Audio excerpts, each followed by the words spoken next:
미세먼지가 기승이지만 그래도 날이 따뜻해지니까 괜스레 바깥을 거닐고 싶어집니다.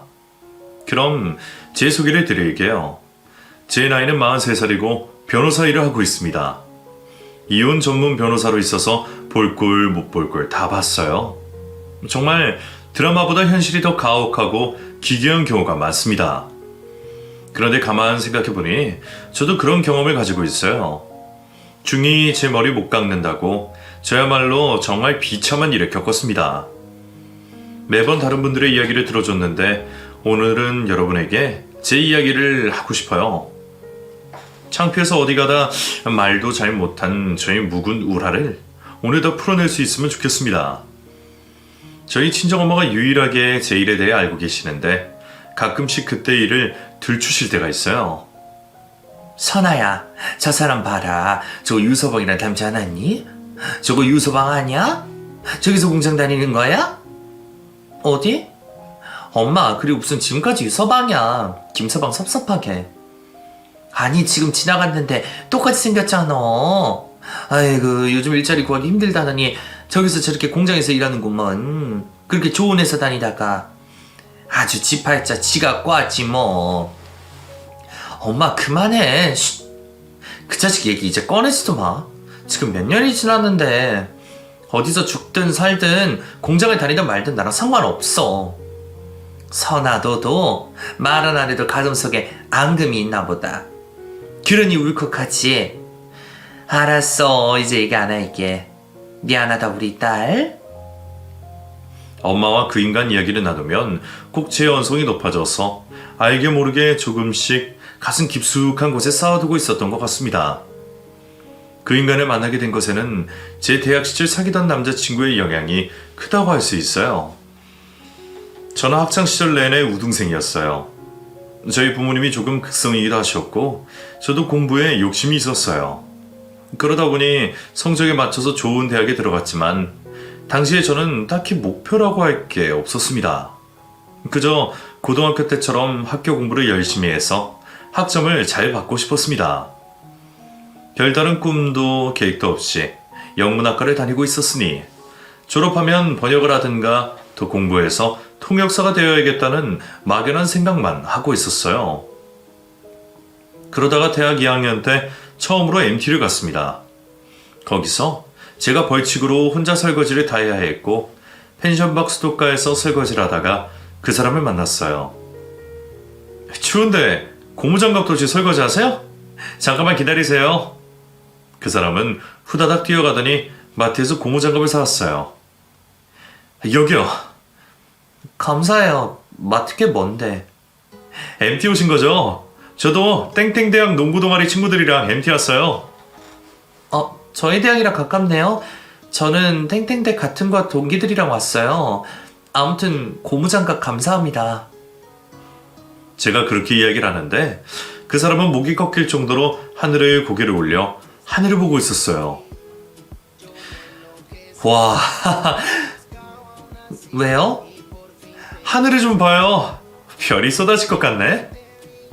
그 사람의 말을 듣고 하늘을 봤더니 정말 반짝반짝 크고 작은 별들이 쏟아질 듯 많이 보였습니다. 예쁘다. 저기 혹시 연락처 좀 주실 수 있어요? 그때는 분위기에 취해서 냉큼 연락처를 줬어요. 그리고 MT에서 몇 번씩 마주치며 인사를 했고 그 후로 그 사람에게 연락이 왔습니다. 그렇게 만나다가 감정이 싹 튀어서 연애를 하게 됐어요. 그 사람은 로맨틱하고 자상한 사람이었습니다. 저와는 다르게 본인의 목표도 뚜렷했어요. 선아야, 난 대학 졸업하면 유통사업 할 거야. 이 세상은 돈이 최고야. 돈 없으면 아무것도 못해. 사업? 졸업하자마자? 이미 사업 구상도 다 끝냈어. 그리고 대박 나서 서른에 너랑 결혼하고 말 거야. 완벽하지? 남자친구의 말에 저는 시무룩해졌습니다. 대단하다. 벌써 그런 목표를 다 세워두고. 난 아직 뭘 해야 할지 모르겠어. 너 아무것도 안 해도 돼. 내가 선아, 너 사장 사모님 만들어줄게. 남자친구는 그렇게 말했지만 저도 제 목표를 갖고 싶었어요. 그리고 남자친구는 자본주의가 낳은 괴물 마냥 모든 돈으로 환산하고 돈이 최고라고 했습니다. 아무래도 가난한 환경에서 자라서 더 집착을 하는가 보다라고 이해하려고 했어요. 기념일에 놀이동산에 놀러가서 놀이기구를 줄을 서서 롤러코스터 하나를 탔는데 남자친구가 인상을 쓰며 말했습니다. 우리가 지금 여기서 버린 시간을 돈으로 환산하면 얼마인 줄 알아? 글쎄, 3만원? 아니야. 너랑 내가 미래에 이룰 어마어마한 가능성을 지금 이 자리에서 낭비했다고 생각해봐. 몇 억, 아니 몇 조가 될 수도 있어. 더 시간 낭비하지 말고 가자. 남자친구는 오랜만에 아무 생각 없이 어린아이처럼 놀고 싶어서 제가 구매한 자유이용권을 구겨서 휴지통에 버리고 그곳을 빠져나왔습니다.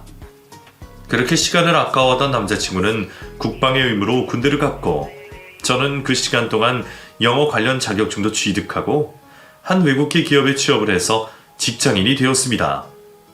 남자친구는 군대에 있으면서도 저에게 필요한 책이나 물건들을 보내달라고 부탁했습니다. 그리고 조금이라도 늦으면 화를 냈어요. 넌 어쩜 그렇게 애가 무심하냐? 그게 내가 바빠서 오늘 보낼게. 다 싸놓긴 했는데 우체국 갈 시간이 없네. 진짜 부럽다. 난 여기 갇혀서 하고 싶은 거 아무것도 못하는데. 그래, 알았어. 안 보내도 돼. 제가 뭐 억지로 군대에 밀어놓은 것도 아닌데 저는 남자친구와 통화를 할 때면 마치 죄인이 된 기분이었어요.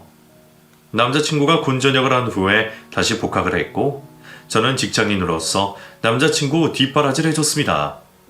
용돈도 주고 필요하다는 책도 제 월급으로 다 사줬어요. 정말 미련했지만 당시에는 그게 제 사랑의 표현법이었던 것 같습니다. 제 나이 21살부터 27까지 연애를 했는데 한순간에 모든 신뢰가 깨지는 일이 생겼어요. 그 인간이 제 뒤통수를 친 겁니다. 선호야, 나 이제 30이야. 니처럼씩 사업은 안 되는 거더라. 미안한데 나랑 헤어져 줘라. 뭐라고? 그게 무슨 말이야? 말 그대로야. 너랑 결혼하겠다는 꿈은 못 이뤘지만 다른 사람이 생겼어. 나보다 5살 많고 돈 많은 누나야. 내 사업에 관심도 있고 투자도 해준대.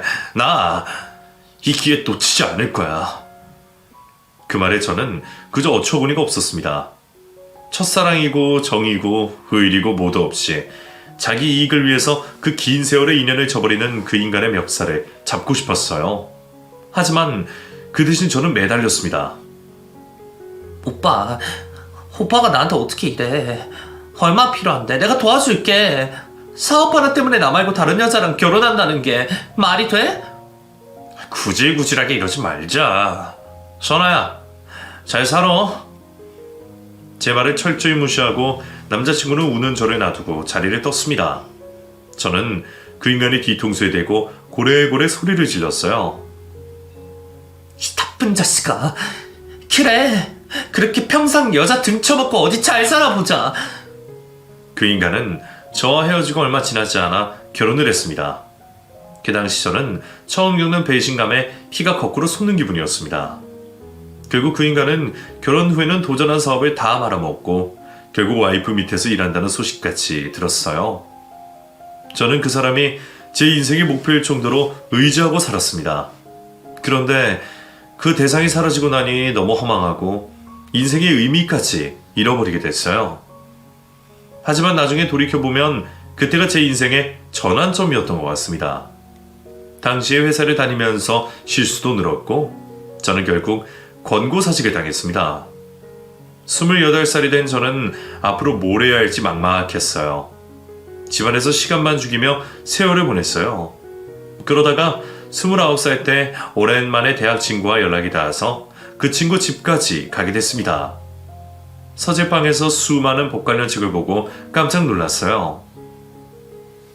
이 책은 다 뭐야? 아, 우리 아빠 검사잖아. 하나 꺼내봐도 돼? 그래, 꺼내봐. 저는 책을 꺼내보고 전기 충격을 받은 듯이 짜릿한 기분을 느꼈습니다. 제가 몰두할 수 있는 것이라는 확신이 들었어요. 그리고 그날 이후부터 미친 듯이 법 공부를 시작했습니다. 그냥 닥치는 대로 했어요. 사법고시 시험을 볼까 고민하던 차에 나이 30에 우리나라에도 로스쿨 제도가 도입됐고 이미 많은 영어 관련 자격증과 준비를 마친 저는 로스쿨에 입학할 수 있었습니다. 로스쿨에 입학하고 3년 동안 정말 뼈를 깎는 듯이 열심히 공부에만 매달렸어요. 그렇게 우수한 성적으로 졸업을 한 후에 저는 한 대형 로펌에 채용되었습니다. 33살의 나이에 일에 적응하느라 바쁜 나날을 보냈어요. 그러던 어느 날 저희 엄마가 선을 보러 가라고 말씀하셨습니다.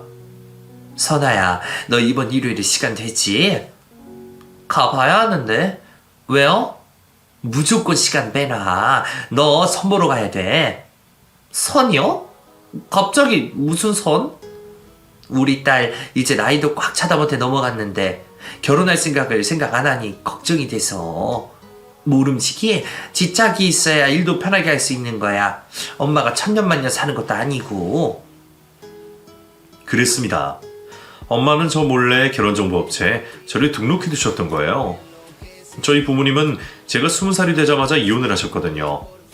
제 입시 때문에 참고 참다가 결정하신 일이에요.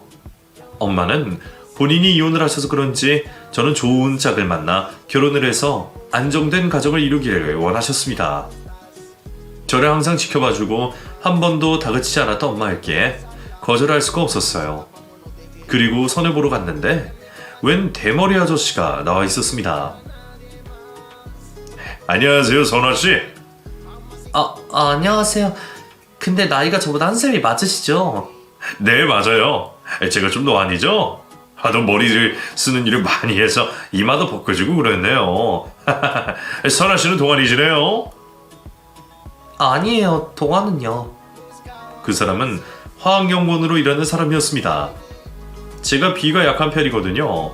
식사 내내 손수건으로 본인 이마에 땀을 닦고 그 손수건을 테이블 위에 올려둔 채 식사를 하는데 밥맛이 뚝 떨어졌습니다. 그리고 첫 만남 이후에는 연락을 끊어버렸어요. 왜? 별로였어? 그냥 대화도 잘 안 통하고 나랑은 별로 안 맞는 사람 같아.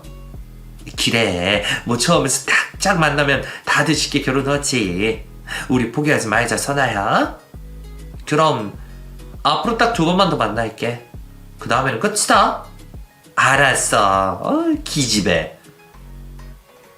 제 걱정에 결혼정보업체까지 찾아간 엄마에게 실망을 드리고 싶지 않았습니다. 그래서 2번만 더 만나보기로 했어요. 그렇게 2번째 만난 사람은 피부과 의사였습니다. 얼굴은 번듯하게 잘생겼는데 말 한마디 한마디가 그렇게 상스러울 수가 없었어요. 편견에 선입견에 자기 잘난 맛에 사는 사람이었습니다. 그리고 마지막 3번째 사람을 만나는 날이 됐어요. 그때쯤에는 얼굴도 궁금하지 않아서 대충 만나서 시간 보내고 와야겠다는 생각이었습니다. 엄마, 오늘이 마지막이에요? 이번에 또 잘 안 되면 나 결혼 안 할 테니까. 알았죠? 그럼 무서운 말 하지 마. 결혼도 안 하긴 왜 안 해?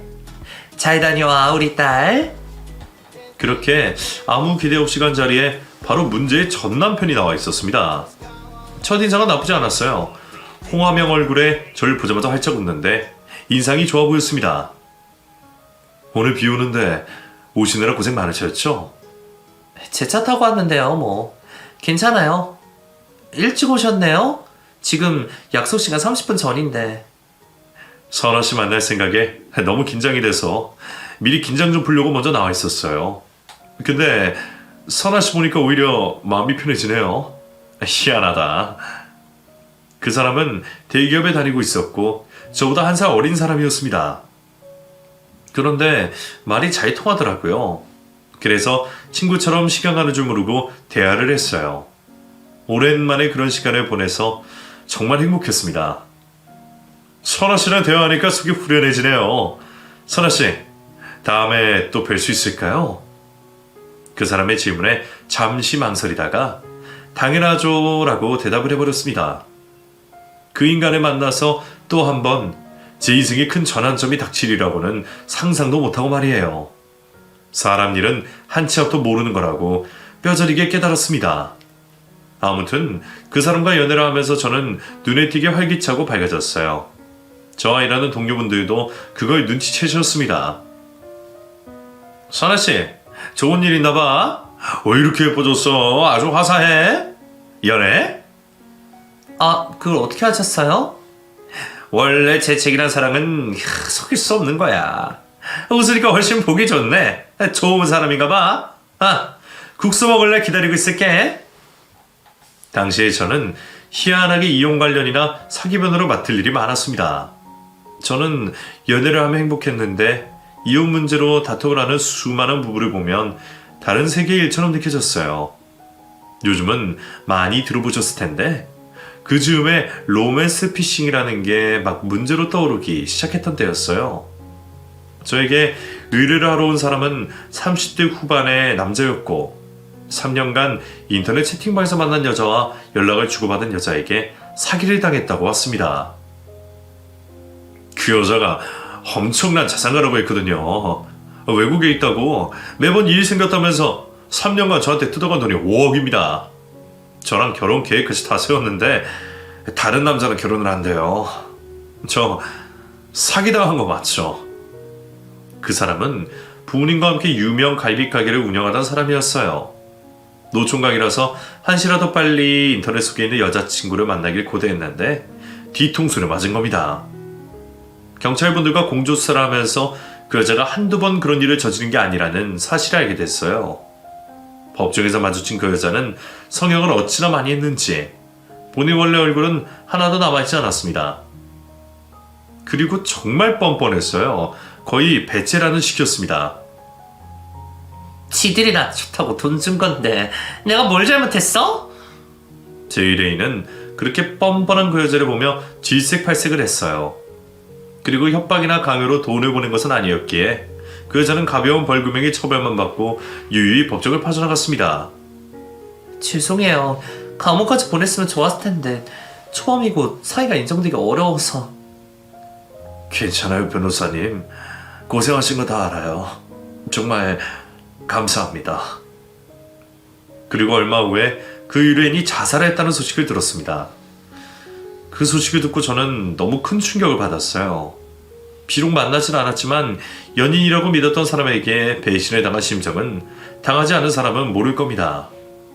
의뢰인의 생명까지 앗아간 가슴 아픈 일이라서 저는 그 일을 잊을 수가 없었어요. 아무튼 그렇게 저는 제 일을 열심히 하면서 쌓인 스트레스를 남자친구와 시간을 보내며 풀었습니다.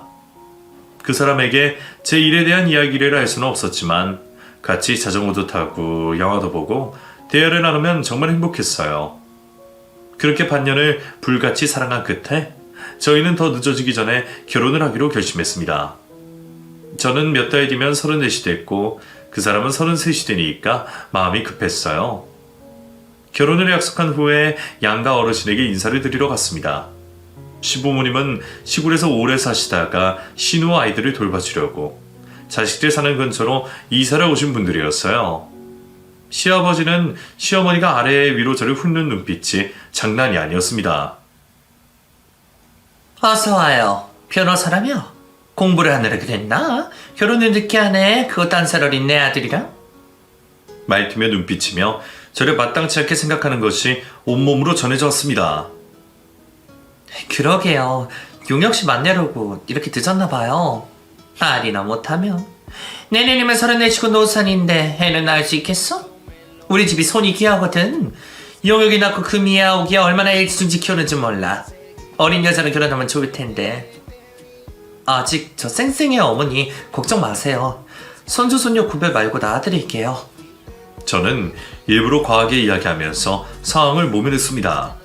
제 말에 시어머니가 대답했어요. 그래. 머리는 좋을 테니까 애만 잘 나면 난 CM이라고 며느리 괴롭히고 그러지 않아? 그런데 제 편이 되어줄 거라 생각했던 남자친구가 시어머니 말에 무언에 동조하는 것 같았어요.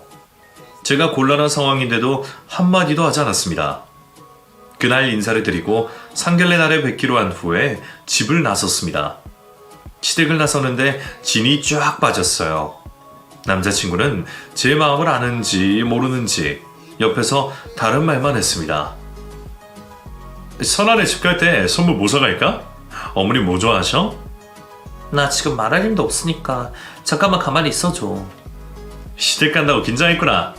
에이그 귀여운 우리 여보. 그런 그 사람에게 저는 조금 핀잔을 줬습니다. 다행히 저희 친정엄마는 그 사람을 좋게 봐주셨어요. 그리고 상견례 자리를 가졌는데 거기서 시어머니가 또 손주 얘기를 꺼내셨습니다. 사돈은 혼자서 여자애나 낳고 기르셔서 잘 모르시겠지만 저희 집은 손이 귀해요. 이렇게 똑똑한 애들이 결혼하는데 손주들은 얼마나 더 예쁘고 똑똑하겠어요? 너무 기대되네요. 선아가 뭐 자궁이나 그쪽으로 이상은 없죠? 네? 자궁이요? 놀란 저희 엄마가 되물으셨고 신부가 웃으며 대답했습니다. 어머, 놀라셨나 보네. 요즘은 서로 건강검진해서 결과도 확인하고 결혼한다는데 우린 거기까지는 안 할게요. 선아가 아무래도 노산이니까 제가 미리 걱정됐어요. 저희 엄마는 당황하시며 어쩔 줄은 몰라 했어요. 저도 말문이 막히기는 마찬가지였습니다. 그런데 시아버지도 예비신랑도 그런 시어머니에게 익숙한지 아무 말도 하지 않았어요. 저는 알 수 없는 부담감에 질식할 지경이었습니다. 그때 파혼을 했어야 했는데 말입니다. 아무튼 그렇게 저희는 만난 지 1년 만에 결혼식을 올리게 됐습니다. 피로연 자리에서 시댁 쪽에 온 하객과 친지들에게 시어머니는 꼭 제가 나이가 한 살 더 많다는 이야기를 했어요. 며느리가 우리 용혁이보다 한 살이 많잖아. 우리 때는 뭐 상상도 못할 일이지. 그래도 변호사니까 지옥까지 변변치 않았으면 절대 허락 안 했지. 저는 시모의 말에 스트레스와 부담을 받아서인지 두통이 시달렸습니다. 시댁 쪽을 쳐다만 봐도 골이 지끈거렸어요. 그래도 저는 사랑하는 남편 하나만 보고 견뎠어요. 결혼식을 마치고 신혼여행을 가서 남편과 행복한 시간을 보냈습니다. 신혼여행에 가 있는데도 시모에게 전화가 걸려왔습니다.